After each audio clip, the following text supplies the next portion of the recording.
Hi, and welcome to the Space Policy Show. I'm your host, Rebecca Rose. Today's episode is on fresh approaches to fostering the ideal guardian. We'll be talking about the foundational document, the Guardian Ideal, and what makes talent management in the U.S. Space Force unique from the other services. Chief Master Sergeant James Seballes is the most senior enlisted leader of STARCOM, the field command responsible for training and readiness.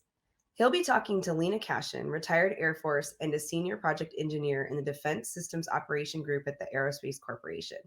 Over to you, Lina, to get this conversation started. Thank you, Rebecca. That was some introduction. Well, welcome, Chief Master Sergeant Seballes. We are very honored to have you with us today as the senior enlisted leader of STARCOM. I was wondering if you could just start by telling us a little bit about your experience in the Air Force and how you decided to join the U.S. Space Force. Yeah, absolutely. Good morning. Thank you for having me. So my career's I'm a career intel person at this point. I can't say airman. I guess I'm not an airman anymore. But I started my career as an airman in intel. Started off flying on board Compass Call for about 4 years, and then after that, that's when I got my first introduction into space. I got an opportunity to do 4 years with the 3rd Space Surveillance Squadron when it existed back in Misawa, Japan. Beyond that, I did some support with F-16 CJs, and then from there, I had about a 13-year stint within NSA at a couple of different sites, where I also had access and experience within the space field. And so, as my career progressed, I made chief and got to go do some things within the cyber realm, and I got to go to the training schoolhouse at Goodfellow right around the time that the Space Force stood up. And so when the opportunity presented itself, it was one of those things where it's, I had enough space experience, my training background, and other things that I had done that I felt that I could bring something to the Space Force. I knew the challenge that laid ahead for the Space Force, and so that was kind of what prompted me to submit my application, and thankfully I was selected, and it's been an exciting time ever since. Well, the Space Force is certainly lucky to have someone so experienced in intel and in crypto as you are, and also a senior enlisted leader who has a diverse background is especially great for the Space Force as we endeavor to be the most technically advanced, but also diverse force. Um, in September 21st of this year, the US Space Force released a publication called The Guardian Ideal. And I was wondering if you could tell me a little bit about that and maybe share some inside the, behind the curtain kind of thing, or inside the circle of trust. What are some of the things in the Guardian Ideal and how did it come about? Yes, ma'am. So the Guardian Ideal started with a small group of folks that represented each of the enlisted officer and civilian corps. Started off by not really trying to kind of paint what this thing should be, but just envision kind of what type of things across the force that we envision ourselves as guardians, that we would want, in some of the key things that would make up our culture. And so that's kind of how it began. It went through many and many iterations across everybody from our most junior ranking personnel all the way through our general officers. And so the Guardian Ideal is meant to serve as the framework for what we hope that our culture clings onto and grows from. It is that framework that embodies exactly what we hope each Guardian Ideal aspires to become. And it's also a sort of a guide path for senior leaders of any rank to kind of serve, again, as that guidepost to keep them on par not to only know what it is that we want to aspire to, but also to help guide those that are in their stead, and then also to keep us on our own path as well, and make sure that we're held accountable to the things that the guardian ideal espouses. And so that's essentially kind of how it grew. It's a huge landmark document that's going to help us grow and get to the place where we need to be. But we're not just there yet, but we're on our way. The Guardian Ideal is really a very large document in its like page number, but it's also so aspirational. And then at the end, you have all these implementation actions. So I know it's a big deal for the Space Force, but also more importantly, the people in the Guardians who have to implement this. One of the areas that stood out to me as a former Air Force officer is the 4 core values. And I was wondering, out of courage, character, commitment, connection, how did you pick those 4? How did you decide that those would be the 4? And why did you choose to say go differently than the Air Force core values of integrity, service before self, and excellence in all we do? Yes, ma'am. Great question. So again, we started with a small working group of folks that represented every demographic across the Space Force.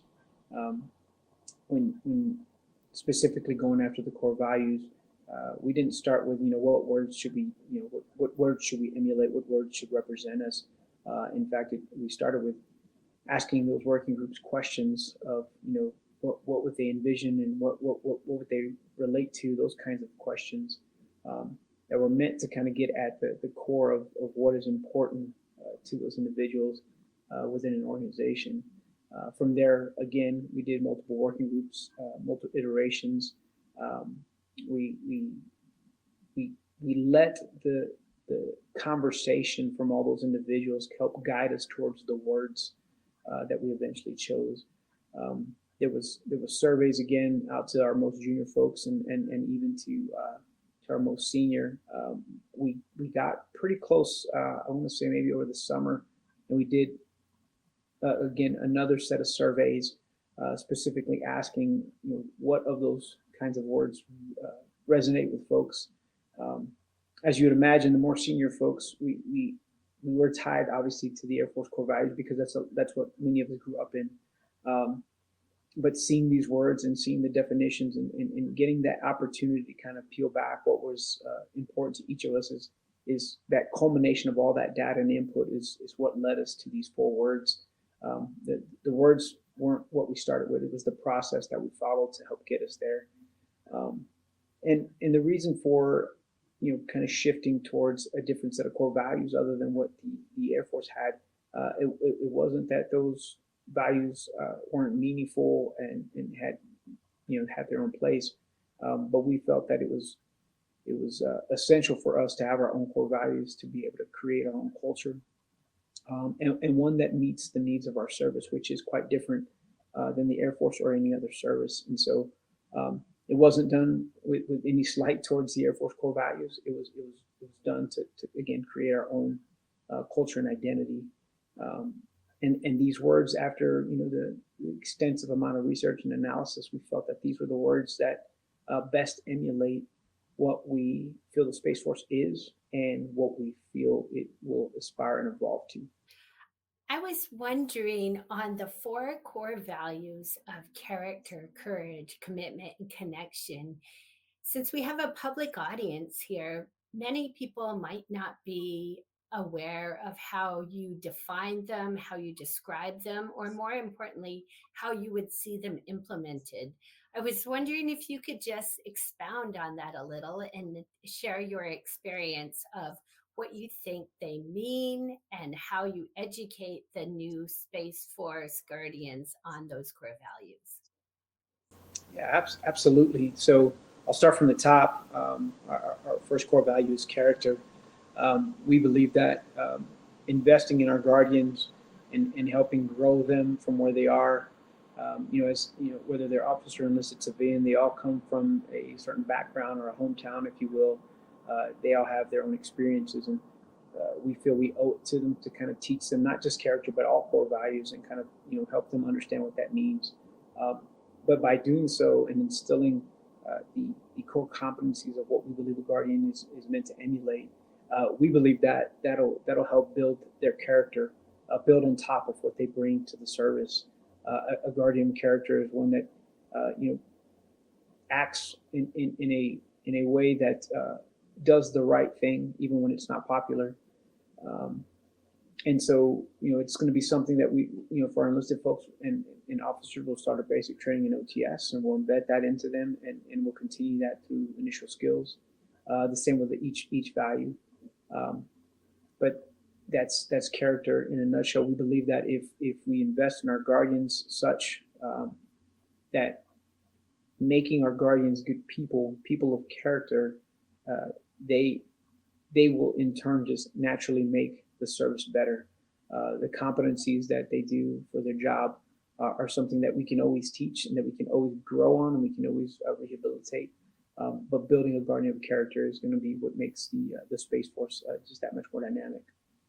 On the core value of connection, we also feel that connection is important, from the top to the bottom, right? That we are engaged with every guardian, that they know that we are a family and that we're tight knit, and that it's not just words that we preach, that it's something that means something. So that when you see a fellow guardian in a blue name tapes, or you see a civilian that is a part of the Space Force, no matter their background, that we have a deep-seated connection that keeps us responsible to one another, that keeps us responsible just for the well-being of each other, and through that connection, again, that's something that will emulate onto our work side, and help us to stay more in sync as a service. Commitment is meant to kind of get after the commitment that we have to one another and to the service. You'll see that in the Guardian commitment, where we, no kidding, make that verbal commitment to one another. And that applies no matter whether you're a Guardian or Airman or a joint warfighter serving in our ranks. We feel that commitment is meant to be held to one another, no matter who is serving alongside us. That commitment is, the commitment to understanding your job, to understanding what it means to be a Guardian, and just the commitment to becoming a better version of yourself. The final one, courage, we feel that one is extremely important, right? So that, given our size of our force, we need every Guardian to be fully bought in, and to have the courage to kind of speak up when things are maybe not going well, or maybe things don't make sense. We're too small to have someone kind of, sit in silence. We need them to have the courage to speak up and do what's right, and do the things that are in the best interest of the mission and the service. And we believe that takes courage to get us there, whether it's within our own ranks or within a joint environment. And as I said initially, with character, each of these 4 C's are going to be something that we plan to teach from day one, that we plan to ingrain into our Guardians from day one, and then it's on our shoulders as senior leaders to continue to emulate that and to carry that forward. And in a nutshell, that's what the 4 C's mean.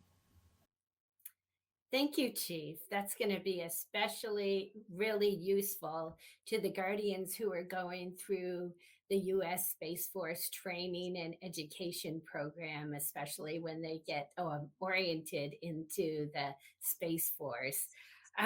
One of the things that I thought was especially interesting in the Guardian Ideal was these I will statements and that commitment from the leader to the member, but the member also to the team. And I was wondering if you could just expound a little bit on the I will. It sounds more like a creed or some a mantra that you say. And could you describe how you might be using that in education to educate for the four core values? Yes, ma'am. So, just as I said the core value of commitment, that guardian commitment in of itself, those I will statements, um, are meant to not just exemplify that, but also to um, reaffirm or affirm in the case of the first time around that commitment to one another, that commitment to the things that as a senior leader, the things that I owe to those that are in my stead. Um, that that I will continue to exemplify those things, and it's also meant for that junior member to kind of obviously do the same thing. But we feel that this statement, when you see those words on paper, when you verbalize them and then you internalize them, again, they serve as that guidepost to kind of push you forward to uphold those values of what you're meant to do. Um, in a training environment, that's going to be something that, again, we'll have to reiterate. We'll have to continue to ingrain across everything that is we do.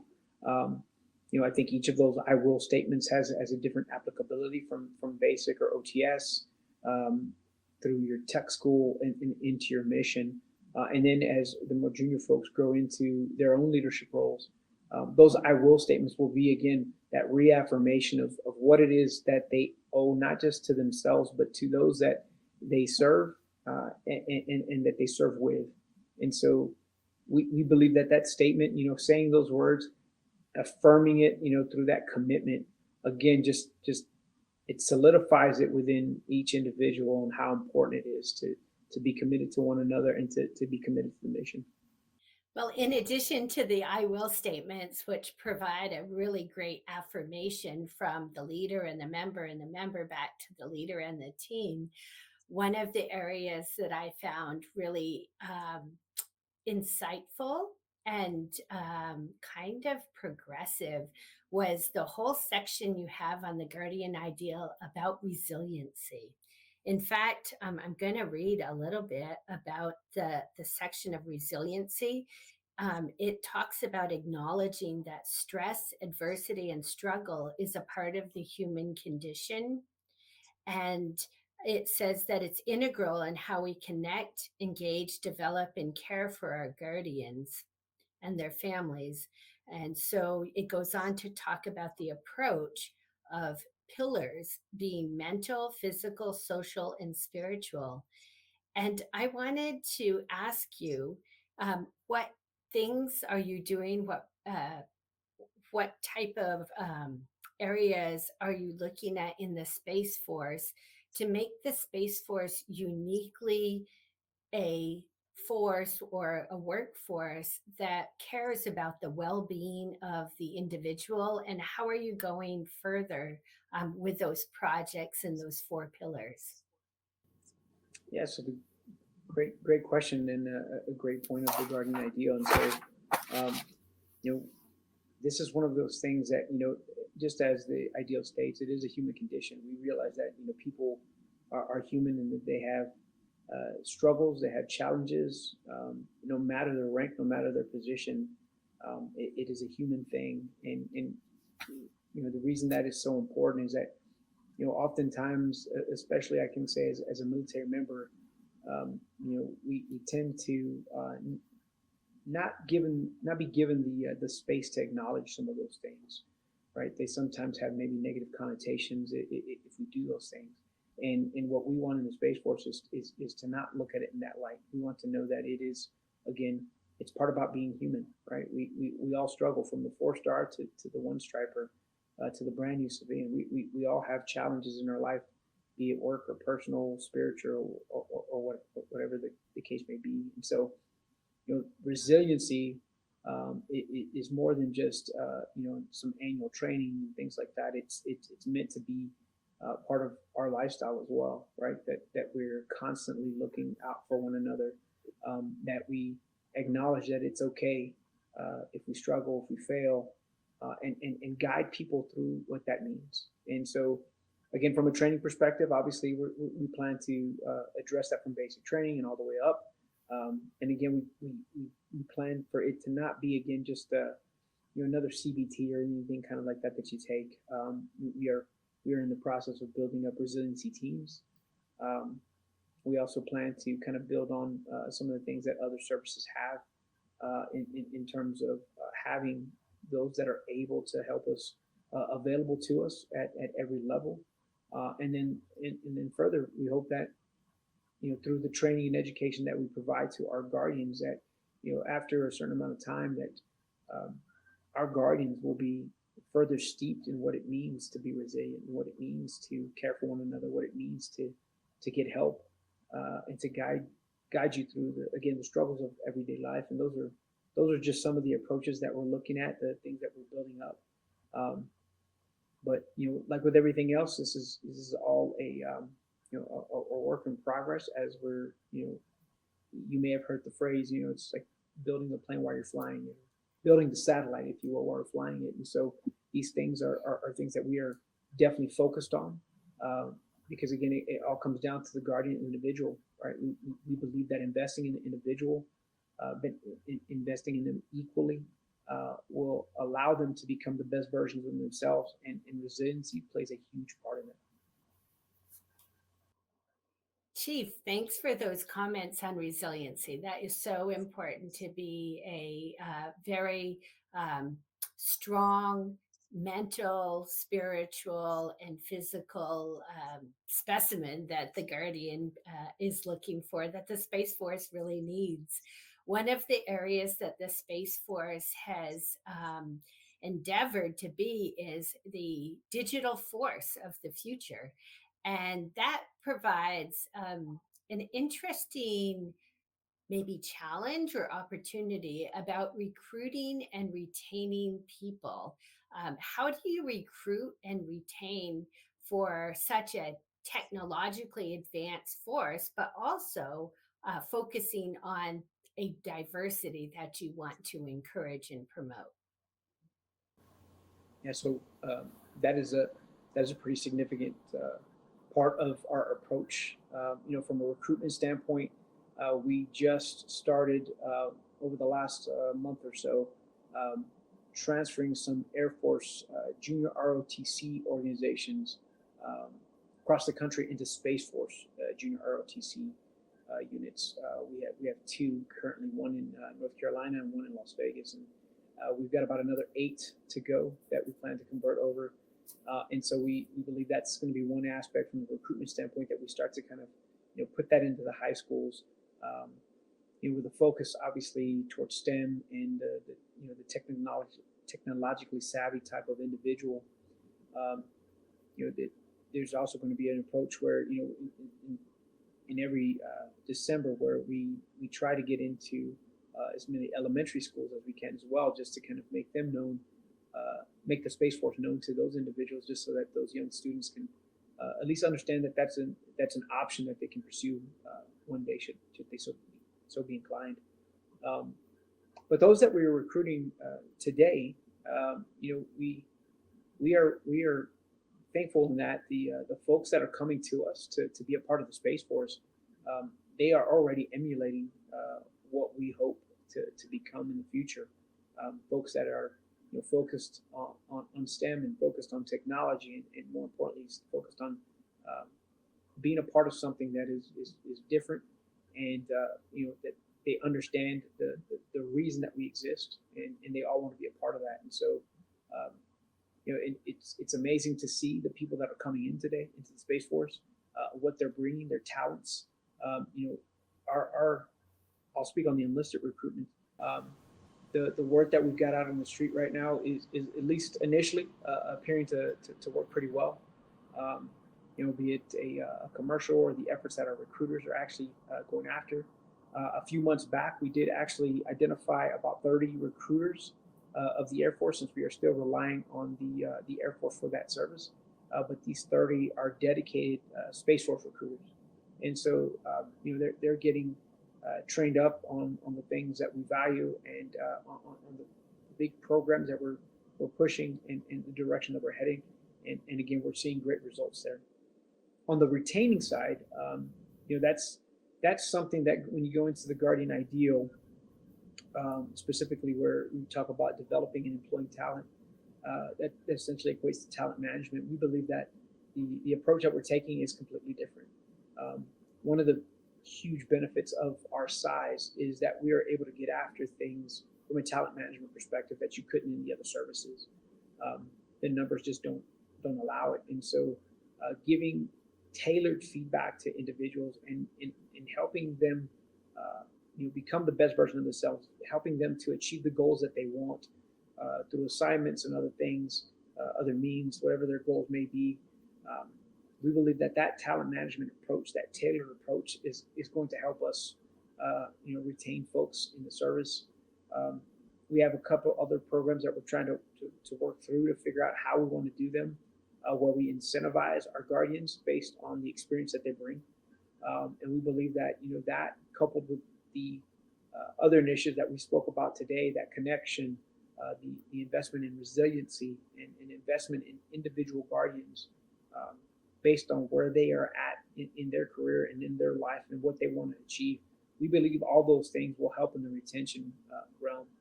Like with any service, you'll have some folks that they'll come in, they'll serve, and they'll move on, and we wish them the best. But another aspect of that we're taking is that we are planning to no kidding, stick by the word of our core values and stay with that connection and that commitment. Even should a guardian separate, we plan to keep in touch with those folks. We plan to keep track of them, not track of them in the sense that we're going to watch whatever they do, but we kind of have a record of them and make sure that we're still engaged with those folks. And should they ever change their mind and want to come back, if they start off enlisted, want to come back as an officer, when they are as a civilian, we want to welcome them back with open arms. And we believe that approach, that will help folks maybe make it a little bit more difficult for them to pick up and leave the Space Force, and make them want to continue to be a part, no matter in what capacity that they serve in. Chief, thank you for talking to us about the recruiting and retention of the U.S. Space Force members. I know personally from being an ROTC graduate, I would have loved to have a Space Force ROTC detachment that I could have been part of. I joined the Air Force, and that was okay with me because I get to do space operations for quite a number of years before I left the Air Force. But that is it's so interesting to me that there is a Space Force. In fact, I live in Omaha, Nebraska, and my daughter sent me Space Force t-shirts. And when I wear them, people say, "Is that a real thing?" I'm like, "Yeah, it sure is." And so it seems like recruiting would be actually pretty easy, but I know you want to be very selective and get the right people with the right character and competencies. Just a couple more thoughts that I had on the Guardian Ideal was the timeline and the visionary aspirations in the Guardian Ideal. Specifically, how long do you think that these core values, the 4 core values that the Guardian Ideal has established, how long do you think it would take for the force to actually inculcate them and make it be part of the culture? Yeah, so that's I don't know that we have a specific timeline, that we're aiming for. Like with anything, that's related to culture, that takes time to inculcate across any organization. And so, it's something that we are, from the senior leader standpoint, we are all bought in on kind of finding a way to embed this across our force. We believe that once we do those things, that we take our time kind of pushing this across, that eventually it's going to kind of evolve. I think it's also kind of in line with other things that continue to evolve as well. That'll help make it become something that every guardian just emulates, and that culture will eventually evolve. And as you stated, it is pretty amazing that we have a space force, right? And so something that we consistently take into account is that we're just on the cusp of being about 2 years old, and when you take it from that perspective to realize all that we've accomplished so far, but yet we have such a long way to go.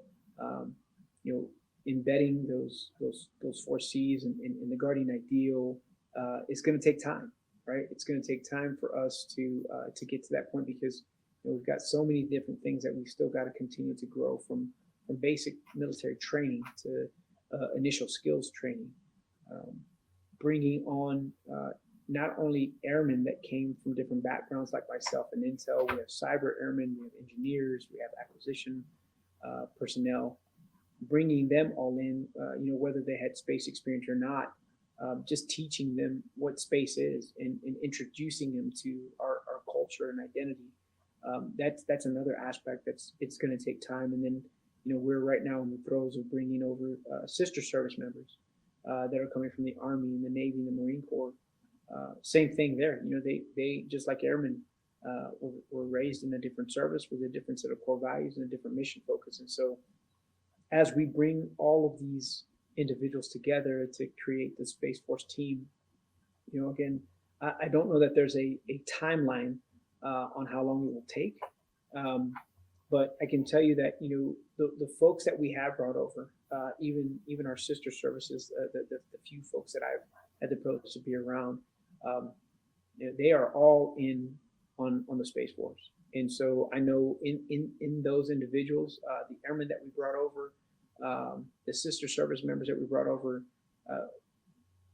we are not having to convince them how important this is and how important the Guardian Ideal is. And so in each of those members, we have staunch advocates that are going to push this through from top to bottom, and not just push it through just so that people repeat phrases and things like that. We really want people to embody and understand this, and that's going to take time for them to correlate it to their mission sets and to what they do on a daily basis, to their own career paths. Applying it to those things is again going to take time, but we're pretty confident that that framework is going to help us shape what a Guardian becomes and how the Space Force evolves. And I wouldn't be surprised to see it start to stick sooner rather than later, but it's going to be something that we're going to have to continue to stay dedicated to from the top to the bottom to make sure that it evolves the way it needs to. The best way to put it is, that framework is kind of like if you were to take a ship and sink it in the ocean to kind of recoil around it so that you can create that habitat. The Guardian Ideal is that ship. It's that framework that we know things will grow around it, but it's going to take time. Wow. Well, that brings me to almost our last question that I was thinking about today is, when you think of a Guardian 20 years from now, how would you describe him or her? What characteristics, attributes, traits would they have? And maybe what are some of the missions that they would be doing that we haven't really envisioned right now? Yeah, so a Guardian 20 years from now, I think no matter how I describe it, I think I would be probably pretty amazed to see where they're at and what they've become. I think it's going to be an individual that is extremely well trained, invested in in multiple ways. Someone that is obviously digitally fluent, but digitally capable as well. Someone that's pretty confident in their skin, because our focus is going to be to invest in our folks at probably a more junior level than we would normally in the other services. And again, that's because of our size. We need our folks to be fully capable and ready and resilient and be armed with the things that make them as capable as they can be. And so in 20 years, I think that Guardian that is maybe sitting in my position or sitting in a general officer position is going to emulate those things completely. The things that we're talking about today that we're helping to shape, I think it'll be just second nature for those folks. As far as what missions they may be working on, I think that's that's going to be something that is where we're going to have to continually focus on evolving our capabilities where they're at today to stay one step ahead of our adversaries. And so I think the things that they'll be working on in 20 years from now are going to be far more advanced than what we have now. Something that is going to be that where that Guardian has far more capabilities, both in terms of digital connectivity, skills that they utilize. I just envision that something like that in 20 years is going to be, there's going to be really no domain that they can't really pursue and go down. That's great. Yes, I think of the guardian for the future would be someone who's like an ambassador and global and strategic in nature. And as you said, really takes in all of the competencies of the whole joint force and puts them to practice, maybe on the moon, maybe in Mars, and provides security and defense for those areas, or maybe resources or transportation as they go travel through space. So the future for the Guardians is certainly bright. I wanted to give you an opportunity because we have a public audience to share anything that you think would be valuable for the not just the country, but the world to know about U.S. Space Force Guardians and how you, as a senior enlisted leader, really make a difference in each day and employing the Guardians and helping them with their personnel issues, but also really making the mission of the U.S. Space Force successful. Yeah, so I'll start with maybe some of the things that people at the FieldCom level, which I'm privileged to serve at, that the things that we are able to get after as a Guardian, because of our size, because of the way that we're structured, we are able to cut through normal lines of bureaucracy that maybe other services can't because of their size. We're able to make a difference, in people's lives on a daily basis. We get after personnel issues, we get after financial issues, we get after a myriad of different things, and we're able to do so again because not only just the size piece, but because we're empowered to do so. We're empowered from our most senior leaders on down to move out and do what's in the best interest of our service without having to ask for permission every single time that we need to do something that is again in the vein of our core value of character that is just right and is the right thing to do. And so, being a Guardian means that you are truly a valued person of the service. Every Guardian brings something valuable to the fight, and we plan to amplify that no matter their level. When I meet with junior Guardians, be it at tech school or when they arrive to our installation, I reinforce the importance of what they bring. Right? They're not just a number. They're not just another one of the 4 or 5 in our ranks. They are a extremely important capability and person of our team. And we hope that emulates and that resonates across the service and resonates not only within the Space Force but outside. You touched on something a little bit earlier where you wear a Space Force shirt and people ask you if that's a thing. I get asked that question all the time, and so my hope, kind of tying back to another question, is in 20 years from now, that won't be a thing, right? People won't ask, is that a service? Did that really happen?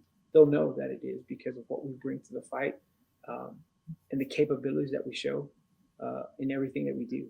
And those are the things that make up what it means to be a Guardian in the Space Force. And it is an approach that we plan to continue to grow even further and to continue to do those things that will make our service unique, not only in the mission we do, but in the way that we grow, develop, and take care of our personnel from top to bottom.